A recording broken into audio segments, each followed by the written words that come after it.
નમસ્કાર મિત્રો, આજના ન્યૂ બ્લોગમાં તમારું સ્વાગત છે અને મારું નામ છે મુસ્તાક અબ્દુલ. તમે જોઈ શકો છો મારો ન્યૂ બ્લોગ.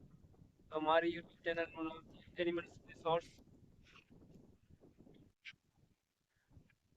કાંકરેજ ગાયોનો ગોવાળ આજે આવી ગયો છે ભેહુમાં.